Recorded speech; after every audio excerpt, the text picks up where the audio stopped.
Richard, all the work that Southgate has done, you know, with this. Someday England are going to win a penalty shootout. Maybe it'll be tonight, but in the World Cup they've never done it before. But all this stuff he did, the psychology, the studies, the psychology of penalties for the takers, for the goalkeepers, like, this is where you need to see it pay off, or England need to see it pay off. Yeah, definitely.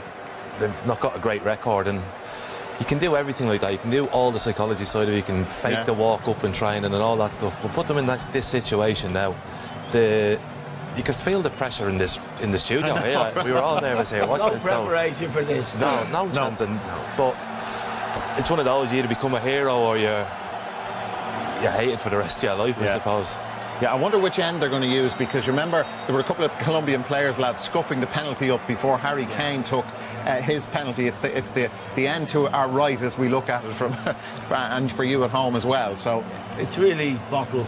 Yeah. At the end of the day, you either have the bottle for it or you don't, and we'll find out. Ospina's not that tall now, Dara. So if they stick them in the corner, I think he's going to struggle to get them. And as Eamon said, he made a very good point. On Harry Kane's penalty, he came a yard off his line. Yeah. So the referee, will he learn a lesson from the other night and the penalty shootout? Who was it between Croatia and Denmark? There was a lot of well, there were a lot of bad penalties. So it shows you the nerves that's involved. But there was a lot of the saves where goalkeepers coming a yard or 2 yards off their line. I think Didi Man put it correctly. Didi says this law should not exist, but it does exist, and it means the keeper can't advance off his line until after the ball is struck. Now, if we watch this, Kasper Schmeichel did it repeatedly the other night, and the Croatian goalkeeper. Let's see if it's enforced here, because the stakes are very, very high. Yeah, the assistant referee has a role to play in it as well.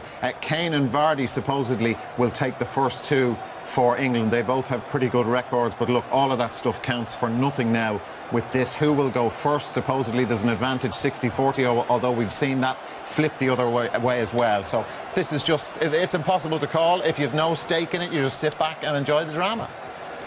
Absolutely, yeah. It's just, you're watching the match and it gets towards the end and we're just saying, oh, we hope it's penalties now, because it's so exciting in the penalty shootout. So nobody in England wants penalties. Well, but for us, for the neutral, it's a great finish to a very interesting match, and I agree with Liam. I hope England win. I think Colombia's antics throughout the match were awful. So, but yeah. Well, I like an underdog, so I hope England win as well. You don't see that every day, do you? England win a penalty shootout of the World Cup for the first time. The lineup for the quarter.